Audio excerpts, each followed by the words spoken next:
El año 1620 es un año muy conocido en la historia americana. Muchos de ustedes han escuchado de este barco llamado el Mayflower. ¿Cuántos han escuchado de ese barco? El Mayflower vino y llegó aquí a los Estados Unidos en el 1620 y fueron los peregrinos que vinieron de Inglaterra a lo que se llamaba Nueva Inglaterra. Ellos vinieron con el deseo de buscar una libertad, de buscar un lugar nuevo donde pudieran adorar libremente. Pero los próximos 20 años después del Mayflower son la época que se conoce como la Gran Migración. Es la migración de los puritanos de Inglaterra que vinieron a Nueva Inglaterra. Usted quizás está preguntando, ¿quiénes son los puritanos? Los puritanos eran reformistas protestantes en Inglaterra que buscaban purificar la iglesia de Inglaterra.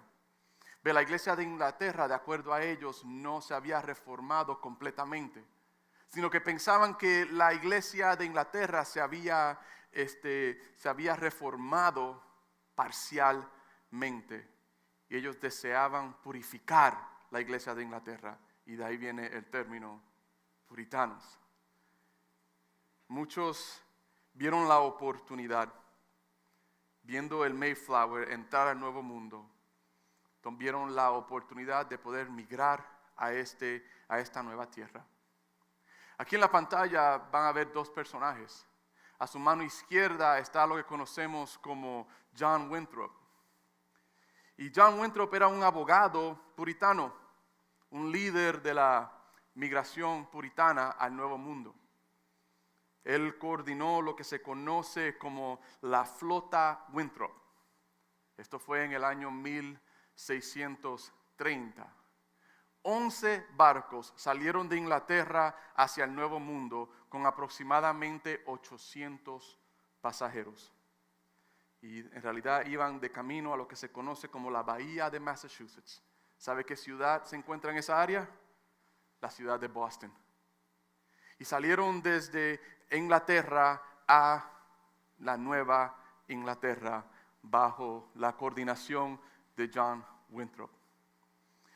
A su mano derecha ven no una foto, ¿verdad? Ese es un selfie del reverendo John Cotton. Y el reverendo John Cotton era un ministro inglés que también era puritano. En un futuro, este individuo viene a ser uno de los principales ministros en el Nuevo Mundo. Pero John Cotton es conocido por algo que sucedió en abril 1630. ¿Alguien se acuerda de ese año? Yo no me acuerdo de ese año, ¿verdad? Fue un sermón famoso que trajo John Cotton. Y el título de este sermón es La promesa de Dios a su colonia. Él trajo este sermón en el puerto a 800 pasajeros y a John Winthrop, a su flota, la trajo en ese día de abril 1630. En realidad era un sermón de despedida. La promesa de Dios a su colonia por el reverendo John Cotton comenzó con la lectura de 2 de Samuel, capítulo 7, versículo 10. Y dice la palabra: además yo fijaré lugar a mi pueblo Israel y lo plantaré para que habite en su lugar y nunca más sea removido, ni los inicuos le aflijan más como al principio. Este fue el comienzo de ese sermón. Ahora quiero leerles parte del sermón, porque va con lo que vamos a estar viendo en el día de hoy. Vi muy interesante esta parte donde dice el reverendo Cotton, dice: Dios da la tierra por promesa. Él ha designado un lugar para ellos. Está hablando del pueblo judío. Eso es, Él les da la tierra prometida. Otros toman la tierra por su propia providencia, pero el pueblo de Dios toma la tierra por promesa. Y por eso Canaán se llama la tierra prometida. Él concluye este sermón delante de 800 plus personas en este puerto, ya está pronto a salir al nuevo mundo con estas palabras. Cuando Dios promete, ¿qué enemigo podrá hacer su promesa ineficaz? Poderosas palabras. No descuiden las murallas y fortificaciones para su defensa. Es el consejo que le da a ellos al salir. Pero nunca olviden que el Señor es la torre fuerte. Y la palabra de su promesa es la roca de refugio. Su palabra, que creó los cielos y la tierra, nunca falla. Y terminó diciendo, amén. Los colonizadores de América llamaban esta tierra que conocemos tú y yo hoy como la tierra prometida. En realidad la llamaban la tierra que fluye leche y miel, porque ya habían conocido de que era una tierra productiva, era una tierra de prosperidad y para ellos era una gran oportunidad para libertad. Pero esa idea no vino de los puritanos de Inglaterra. Esa idea vino del libro de Éxodos, cuando Dios describe una tierra prometida a su pueblo. Y quiero que vayamos al libro de Éxodo, capítulo 3, versículo 8, donde Dios le dice, y he aquí descendió para librarlos de mano de los egipcios y sacarlos, menciona la historia, de aquella tierra a una tierra buena y ancha, a tierra que fluye leche y miel, a los lugares de los cananeos, de los heteos, de los amoreos, del fereceo, del heveo y del jebuseo. Es una descripción bella, una tierra que fluye leche y una tierra que fluye miel. Acordémonos, Dios sacó al pueblo hebreo de 400 años de esclavitud. 400 años de esclavitud en Egipto. Y de allí los saca y les da una promesa de una tierra prometida donde prosperará en libertad, prosperará en bendición y prosperará en el conocimiento de Dios. Esa fue la promesa para ellos. Egipto para muchos de nosotros viene a simbolizar el pecado, la esclavitud nuestra al pecado, pero la promesa de Dios es hacernos libre del pecado. Es la misma promesa que le da a ellos, diciéndole, esta tierra será de leche y miel, será una tierra próspera.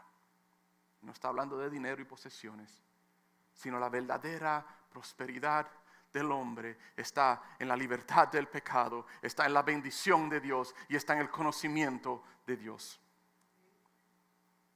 Mientras más grande el premio, más grande los obstáculos. Yo sé que hay algunos esposos aquí que están pensando en su esposa cuando se conocieron, right? El premio mayor tenía mucho más obstáculos, especialmente quizás con el suegro, right? Pero es la realidad. Usualmente el premio más grande tiene grandes obstáculos. Hay un dicho que dice, obstáculos son los escalones al éxito. No sé quién lo dijo, no fui yo, no pongan que lo dije.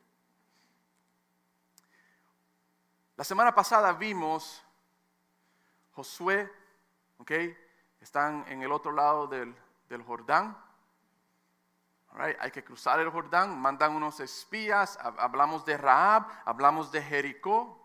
Y ahora en el capítulo 3, 4 y 5 nos relata la historia de cómo comienzan, cómo cruzan el Jordán. Y ese en realidad viene a ser el obstáculo número 1 de ellos entrar en la tierra prometida.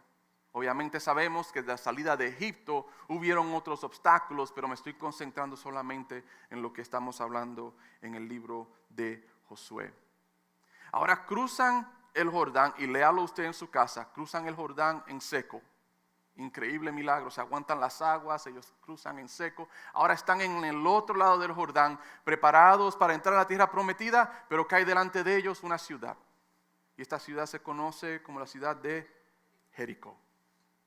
Jericó se conoce por la ciudad con grandes murallas. Me puse a estudiar, a ver, y yo sé que han hecho, en la arqueología, han encontrado los fundamentos y las bases de las murallas de Jericó. Si algún día usted tiene la oportunidad de visitar la región de Israel, yo sé que Lisa me estaba diciendo cuando fue con Carla allá y mi mamá, pues tuvieron la oportunidad de ver esas ruinas de las murallas de Jericó. La muralla de Jericó, en realidad la ciudad tenía dos murallas. Tenía una exterior y una interior. El tamaño de la ciudad de Jericó era aproximadamente 6 acres. Eso no era un lugar muy grande, pero vivían aproximadamente 1,500 personas en ese lugar. Las murallas de afuera, las exteriores, tenían una base de 12 pies de alto. Aproximadamente lo alto, un poquito menos de este techo. Y era hecho todo de piedra, reteniendo la tierra porque la ciudad era inclinada. Encima de esa muralla de piedra había otra pared hecha de ladrillo. Y esa pared de ladrillo medía 15 pies. Estamos aproximadamente de unos 30 a 35 pies de altura tenía esta pared en total. ¿Sabe cuán ancho se dice era la muralla de ladrillo? Casi 6 pies y medio. La altura mía casi. De ancho tenía la muralla. Esta ciudad era una ciudad muy difícil de conquistar simplemente por su muralla. Y ahí yo quiero que vayamos al libro de Josué, capítulo 6. No lo vamos a leer todo. Traté de escoger los versículos claves para que podamos ver la historia y mantenernos en el contexto de ella. Josué capítulo 6, versículos 1 al 2 dice: ahora Jericó estaba cerrada, bien cerrada obviamente porque vimos la semana pasada, había unos espías que habían entrado y se habían escapado, a causa de los hijos de Israel. Nadie entraba ni nadie salía. Mire el 2. Mas Jehová dijo a Josué: mira, yo he quiero que mantenga eso en mente. Yo he entregado en tu mano a Jericó y a su rey con sus varones de guerra. Esto me hace pensar a mí en las palabras del reverendo John Cain en ese sermón antes de salir la flota de Winthrop al Nuevo Mundo. Cuando él le dice a ellos: cuando Dios promete, ¿qué enemigo podrá hacer su promesa ineficaz? Y es exactamente lo que estamos viendo en el versículo 2. Dios prometió de que iba a dar una tierra prometida. Dios los trajo, Dios abrió las puertas y Dios va a cumplir porque Dios es fiel. Si hay una verdad que debes reconocer es Dios es fiel a sus promesas. Ahora del versículo 3 al versículo 5, Dios le da a ellos la estrategia. Él le dice a Josué: esto es lo que vas a hacer, Josué. Dice: rodearás pues la ciudad, todos los hombres de guerra, yendo alrededor de la ciudad una vez. Y esto haréis durante ¿cuántos días? 6 días. Piensen esto: está la muralla, 35 pies, todos los soldados arriba, la gente arriba, y están ellos dándole la vuelta a la ciudad una vez por día. Y 7 sacerdotes llevarán 7 bocinas de cuernos de carnero delante del arca. Y el 7º día daréis 7 vueltas a la ciudad. El último día, el 7º día, darán ¿cuántas? 7 vueltas a la ciudad. Y los sacerdotes tocarán las bocinas. Y cuando toquen prolongadamente el cuerno de carnero, así que oigáis el sonido de la bocina, todo el pueblo gritará a gran voz. Y el muro de la ciudad caerá. Entonces subirá el pueblo, cada uno derecho hacia adelante. Es la estrategia de Dios al líder Josué de cómo iban a conquistar este obstáculo a la tierra prometida. Josué capítulo 6, versículos 15 y 16. Ahora ellos hacen de acuerdo a como Dios mandó, y esto es lo que sucede el 7º día. Al 7º día se levantaron al despuntar el alba y dieron vuelta a la ciudad de la misma manera 7 veces. Solamente este día dieron vuelta alrededor de ella 7 veces. Y cuando los sacerdotes tocaron la bocina la 7ª vez, Josué dijo al pueblo: gritad, porque Jehová os ha entregado la ciudad. Me puedo imaginar como líder, con la expectativa de lo que Dios iba a hacer. Pero más adelante el versículo 20. Entonces el pueblo gritó y los sacerdotes tocaron las bocinas. Y aconteció que cuando el pueblo hubo oído el sonido de la bocina, gritó con gran vocerío y el muro se derrumbó. El pueblo subió luego a la ciudad, cada uno derecho hacia adelante. ¿Y qué hicieron? La tomaron.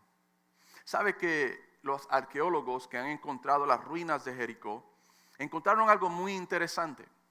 Esa muralla que estaba arriba de 15 pies de ladrillo, ¿sabe en qué lugar la encontraron? En la parte de afuera de las paredes que eran las fundaciones de esa pared. En realidad es evidente de que esas murallas cayeron ¿hacia dónde? Cayeron hacia afuera. Un punto muy interesante. Pero yo pienso nuevamente en las palabras del reverendo John Kahn que dice: cuando Dios promete, ¿qué enemigo podrá hacer su promesa ineficaz? Cuando leo el versículo 20 que me dice: cuando lo hacen, cayó las murallas y fueron derechos hacia adelante. ¿Y qué hicieron? Tomaron la ciudad. Para los colonizadores, su tierra prometida era el Nuevo Mundo, lo que conocemos nosotros como América. El gran obstáculo para ellos era el mar Atlántico y el peligro de cruzar el mar Atlántico a este Nuevo Mundo. Para el pueblo hebreo, para Josué y su pueblo, la tierra prometida era Canaán. Dios así lo había explicado en el libro de Éxodo, es lo que Él había prometido a ellos. ¿Y cuál era el gran obstáculo? Obviamente, primero, pasar el Jordán y poder conquistar a los que moraban en esa tierra. Mi pregunta para ti hoy es esta: ¿cuál es tu tierra prometida? ¿Cuál es tu tierra prometida? Ve, hay un versículo que todos nosotros conocemos y creo que en ese versículo está la respuesta a cuál es la tierra prometida que Dios tiene para ti y para mí. Libro de Juan, capítulo 3, versículo 16. Dice que de tal manera amó Dios al mundo que ha dado a su Hijo unigénito para que todo aquel que en Él crea no se pierda, mas tenga ¿qué? Mas tenga ¿qué? La tierra prometida para ti y para mí es vida eterna. Esa es la promesa de Dios para ti, es la promesa de Dios para mí, que a través del sacrificio de Cristo Jesús yo no me pierda, mas tenga vida eterna. Quiero compartir un punto muy importante con ustedes. La esperanza de nuestro futuro, en lo que ponemos nuestra esperanza para nuestro futuro, es el estándar para nuestra vida. Se lo voy a explicar. Lo que yo ponga mi mente y mi esperanza para mi futuro va a ser la vara de medir para mi futuro, para mi vida. No más, no menos. Vivirás sujeto a esos estándares. Le voy a dar un ejemplo. A suponer un joven que esté en la secundaria. ¿Okay? No hace mucho me gradué de la secundaria. Right? Pero más es un muchacho que esté en la secundaria. Y su esperanza del futuro es solamente graduarse de la secundaria. ¿Usted cree que ese muchacho lo más probable va a ir a la universidad? Lo más probable no. ¿Sabe por qué? Porque su expectativa y su esperanza es simplemente graduarme ¿de dónde? De la secundaria. Para él ni pensar en la universidad es algo. Y ese es el punto que quiero hacer. La esperanza de nuestro futuro es el estándar para nuestra vida hoy. Quiero compartir 2 versículos con ustedes y les prometo voy a traer esto junto. Primera de Juan capítulo 2, versículo 17. Y el mundo pasa y sus deseos, pero el que hace ¿qué? La voluntad de Dios permanece para siempre. Segunda de Corintios 4, 18. No mirando nosotros las cosas que se ven, sino las que no se ven. Pues las cosas que se ven son ¿qué? Son temporales, pero las cosas que no se ven son ¿qué? Son eternas. Dos esperanzas veo en estos dos versículos. Una esperanza temporaria y una esperanza ¿qué? Eterna. ¿Cuál es la esperanza tuya? Porque la esperanza tuya va a ser el estándar de tu vida. Ve, hay muchos que tienen buenas intenciones y deseos de la vida eterna, pero en realidad su esperanza está en lo temporal. No hay forma que yo pueda poner mi esperanza en lo temporal y vivir de acuerdo a los estándares eternos. Es la realidad. No hay forma. So, si tu esperanza es lo eternar, lo que dice el versículo 2, capítulo 2, versículo 17 de primera de Juan, permaneceré, ¿para qué? Para siempre. Si mi esperanza es lo eterno, viviré para siempre. ¿Cuál es tu tierra prometida? Es la pregunta. ¿Es tu tierra la prometida, la promesa de Dios para ti? Juan capítulo 3, versículo 16. ¿Vida eterna? ¿O es la tierra prometida la que el mundo te ha prometido? La tierra prometida se conoce por sus obstáculos. ¿Se acuerdan del libro de Éxodos? Dios le había dado una lista de ¿qué? De personas que había que conquistar dentro de esa tierra. Ya Dios le había dicho a ellos cuáles iban a ser los obstáculos para esa nueva tierra y esa promesa que se iba a cumplir en ellos.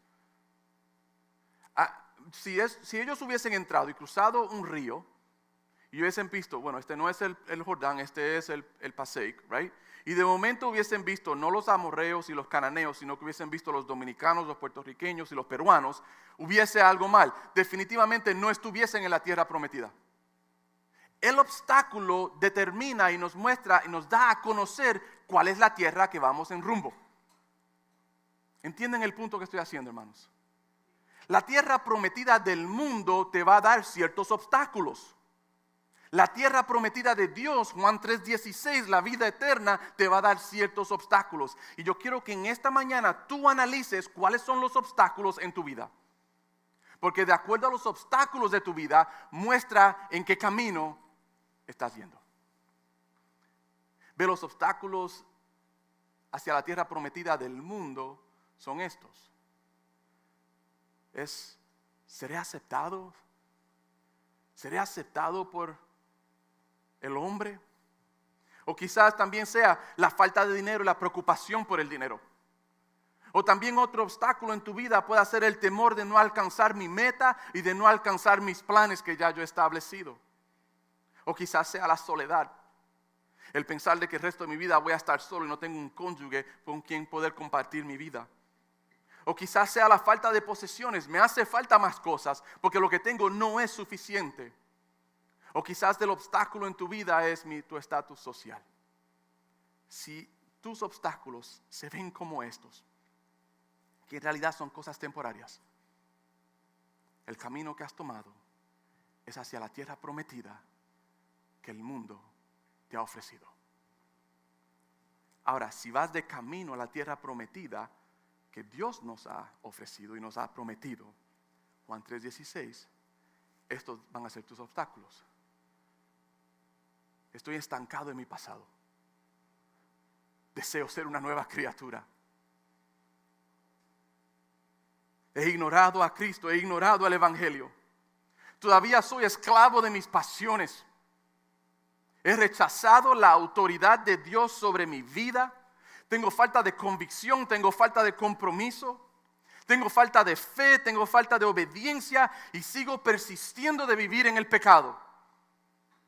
Una lista totalmente diferente. Pero toda esta lista tiene que ver con tu vida espiritual. Tiene que ver con el pecado en tu vida. Tiene que ver con lo que te separa de Dios. Y es el pecado, el obstáculo número uno en nuestra vida que evita que podamos ir a la tierra prometida. que ha sido ya hecho una promesa a cada uno de nosotros a través de la persona de Cristo Jesús. So, mi pregunta para ti es, ¿cuál es la tierra prometida? ¿Lo sabrás por los obstáculos que están en tu vida?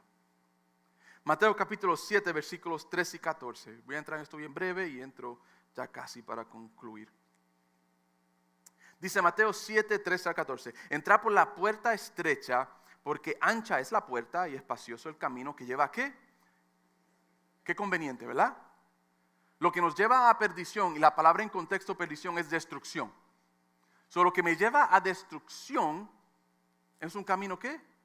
Ancho y fácil. Y muchos son los que entran por ella. Esto es ir tras la tierra prometida del mundo. Y el resultado final es destrucción. Escuché las palabras de un pastor que dijo: muchas decepciones nos atraen porque hay algo dentro de nosotros que desea ¿qué? Creerlas. Debemos escudriñar nuestros corazones y hacer ¿qué? Arrancarlas. Pero continuamos tras las promesas de este mundo, tratando de superar los obstáculos de este mundo para llegar a nuestra destrucción. No tiene sentido. Si este es tu caminar, cambia. Cambia de dirección. Cambia la trayectoria de tu vida. Y no pongas tu mirada en las promesas de la tierra prometida de este mundo, porque es temporal. Y pon tu mirada en la gran promesa que Dios ha hecho a tu vida, de vida eterna a través de Cristo Jesús. Y es lo que nos habla el versículo 14. Dice: porque estrecha es la puerta y angosto el camino que lleva ¿a qué? A la vida. Y pocos son los que la hallan. Esta es la tierra prometida de Dios para ti y para mí. Vida eterna a través de Cristo Jesús. No voy a hablar más de la tierra prometida del mundo y de cómo superar los obstáculos del mundo, porque no tiene sentido. Porque enseñarte cómo superar los obstáculos de la tierra prometida del mundo te llevará, como dice la palabra, a destrucción. No voy a perder tiempo ni en eso. Pero sí quiero mostrarte cómo la Biblia nos enseña a poder vencer los obstáculos que se ponen delante de nosotros para entrar en la tierra prometida de Dios. Y eso lo vemos en el capítulo 6 del libro de Josué. ¿Se acuerdan las murallas que le describí? Casi 30 y algo pies de alto, de anchos, increíble para poder superar. En esos tiempos, para poder conquistar una ciudad con estas murallas, había una forma de hacerlo. Una de las maneras que lo hacían es ponían al ejército entero alrededor de la ciudad para que no pueda entrar comida al lugar. Y que lo que comenzaba a pasar a través del tiempo, las personas adentro comenzaban a darle hambre. Llegaba el momento donde varias personas ya no podían resistir. ¿Y qué es lo que hacía el pueblo? Se rendía por falta de comida. Otra manera que hacían también, cogían las bases, las fundaciones de las murallas y las quemaban, pensando que con el fuego quizás pues debilite estas murallas. La otra manera era excavando túneles. Trataban de excavar túneles por debajo de las murallas para poder entrar el ejército y conquistar esa ciudad. La otra, que en realidad no tiene sentido, pero lo hacían. Hacían montañas de tierra o montañas de piedra para poder subir el nivel alrededor de las murallas y poder alcanzar y ir por encima de las murallas. Estos métodos tomaban demasiado tiempo. Y en realidad había mucha pérdida, porque está la muralla, hay soldados arriba con armas y yo estoy aquí poniendo rocas una encima de la otra, ¿right? No tiene mucho sentido. Estos ejércitos usualmente perdían mucho y por eso no podían conquistar estas. Esta era la forma que se hacía, el método que se hacía. Y para mí nos ilustra el método que nosotros usamos, el método de la religión en nuestras vidas. Queremos conquistar la tierra prometida de Dios. Queremos conquistar la vida eterna con la religión, con nuestros métodos. Y en nuestros métodos usualmente acabamos perdiendo nosotros. Así como estos trataban de tener sus propios métodos de conquistar ciudades. Muchos de nosotros estamos perdiendo y hasta muchos de nosotros estamos muertos espiritualmente porque dependemos de la religión para acercarnos a la promesa de Dios, cuando en realidad la religión nos salva. La religión en realidad lo que trata es de a que podamos alcanzar la justificación sin tener una relación íntima con Cristo, sin hacer un compromiso con Cristo, sin tener que sacrificar nada, solamente cambiando el comportamiento mío. Modificación de comportamiento es lo que la religión nos enseña, y eso no salva. Pero ese es el método que tratamos de usar para llegar a la vida eterna. El enfoque de la religión es la tradición. El enfoque de la religión son las reglas. Y el enfoque de la religión son las obras. Pero sabemos que solamente ha habido una promesa en el capítulo 3, versículo 16 del libro de Juan, que me dice que el amor de Él se ha derramado sobre mí, que a través de su Hijo, yo creyendo en su Hijo como mi Salvador, puedo hallar vida eterna. No dice allí a través de la religión, sino es reconociendo que ese amor se ha derramado en mi vida y hacer esa promesa en mi vida una realidad. Dios le dio a Josué y al pueblo una estrategia específica. Léalo después, el capítulo 6 de nuevo. Pero en realidad esa estrategia era una estrategia para muchos ridícula. Piensen en esto, hermanos. Una muralla, soldados arriba. Y Josué como líder le dice al pueblo, bueno, Dios me dice a mí que vamos a estar caminando 6 días alrededor de la ciudad. ¿Ok? Y al final vamos a tocar una trompeta. Y después el 7º día le vamos a dar 7 veces para que tengan 7 oportunidades más de matarnos. ¿Ok? Y vamos a darle 7 veces más. Y al final vamos a tocar la trompeta y vamos a gritar lo más alto posible. ¡Ah! Yo me imagino varias personas mirando a Josué. Este está más loco que Moisés. ¿Right? Pero es la estrategia que Dios le dio a Josué. En realidad es la única estrategia que funcionó. Aunque se viera más ridícula y no era común, no era como las otras estrategias de poder conquistar una ciudad y de poder derribar ese obstáculo, pero fue la que Dios dio. Y es la que Dios manda.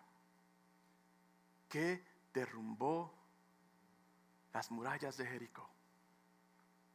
Que removió ese obstáculo hacia la tierra prometida del pueblo. Y quiero adaptar la pregunta un poco más. ¿Qué derribará las murallas de Jericó que están delante de ti hoy? Los obstáculos que están evitando de que tú puedas entrar en la promesa del Señor de la tierra prometida. ¿Sabe qué la derribó? Fe y obediencia. Fe y obediencia. Cuando enfrentamos los obstáculos que desean evitar nuestra entrada a la tierra prometida de Dios, es fe y obediencia. Cuando me siento que estoy estancado en el pasado y no me siento que soy una nueva criatura en Él, fe y obediencia. Cuando me siento que he ignorado a Cristo, que mi vida está muy ocupada y no tengo tiempo para Cristo, he ignorado la realidad y la verdad del Evangelio en mi vida, fe y obediencia. Cuando me siento atado y esclavizado al pecado, cuando me siento que no tengo convicción, cuando me siento que no tengo compromiso, fe y obediencia. Usted se puede imaginar estas 2 millones de personas cruzando un río y mirando esta gran ciudad delante de ellos, diciendo, es imposible poder hacer esto. Me imagino que habían algunos que murmuraron así, o quizás lo pensaron dentro de su corazón y su mente. Y muchos de nosotros miramos el pecado en nuestra vida y decimos exactamente lo mismo. Es imposible que yo cambie. Es que yo soy así.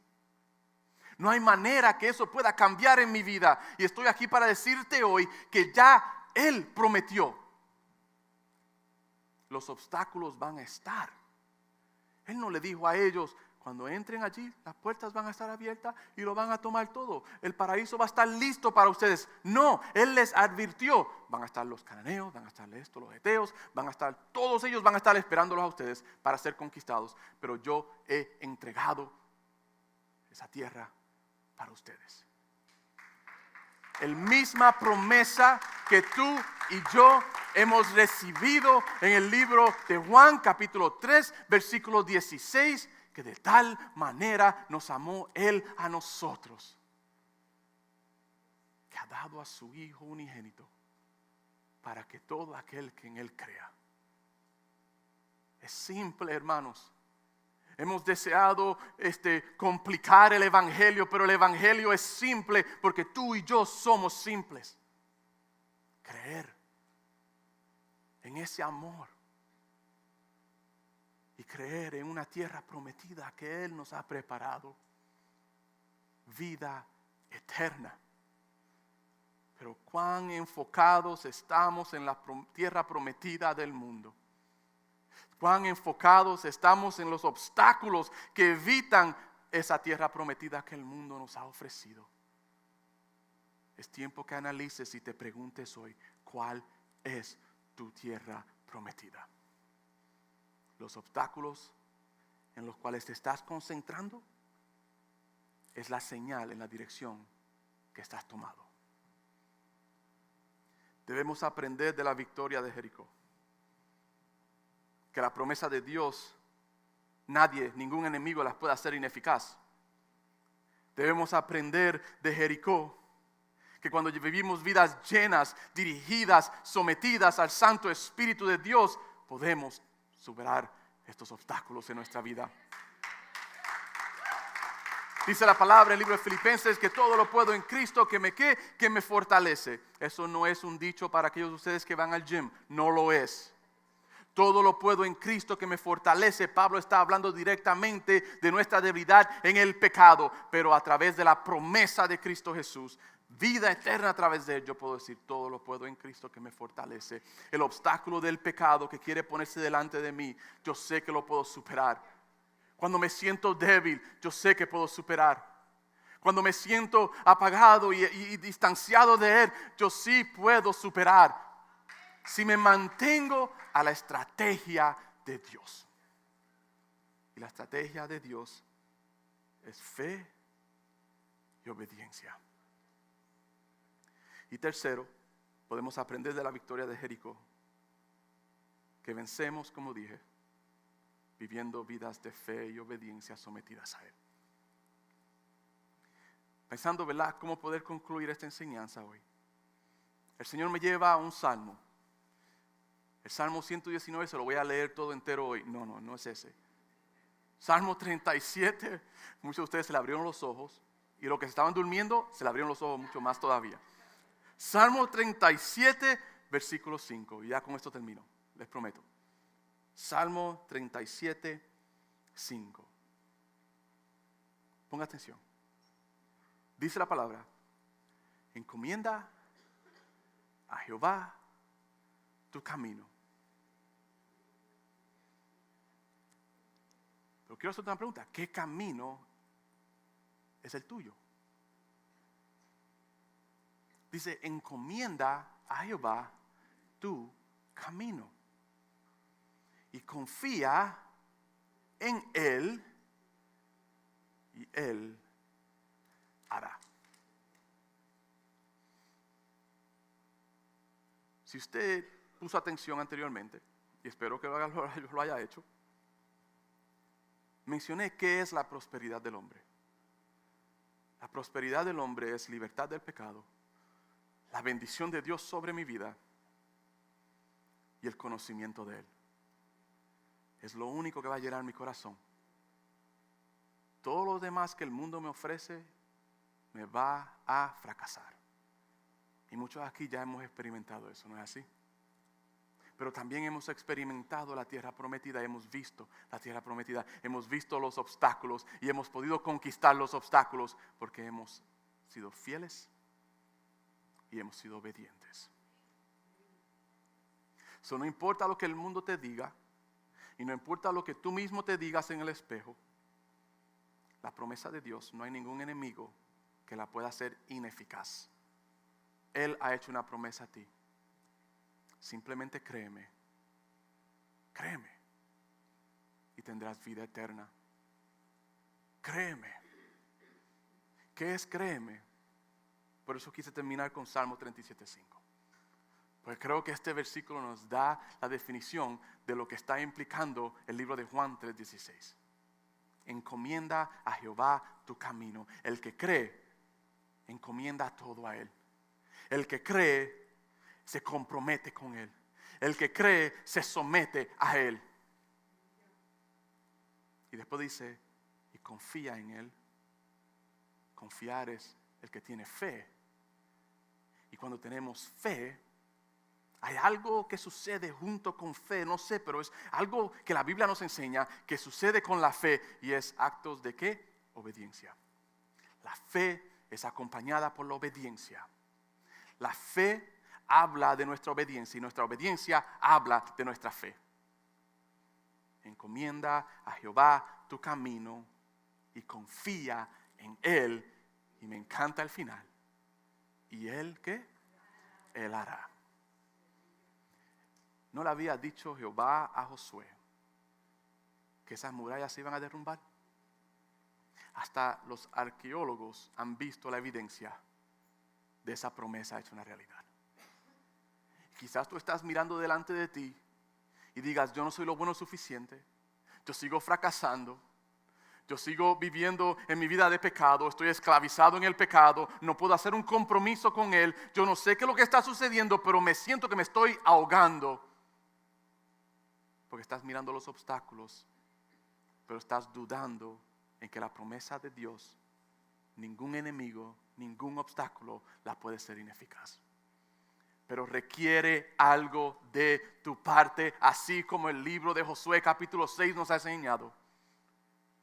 Requiere que seamos fieles, requiere que le creamos a Él, requiere fe, pero fe en acción es ¿qué? Obediencia. Mi reto para ti es este. Comienza a darle vueltas a las murallas que están delante de ti. Confiando, reconociendo de que vas a conquistar. No vas a conquistar los obstáculos del mundo, porque eso ya los venció Cristo. Ya eso Él se encargó de eso. En realidad eso no son ni obstáculos para mí, sino que lo que son es el enemigo tratando de hacerme perder el enfoque de lo que verdaderamente tengo por delante. Y comenzamos a concentrarnos en esos obstáculos y declaramos la victoria de que yo he recibido la prosperidad de Dios.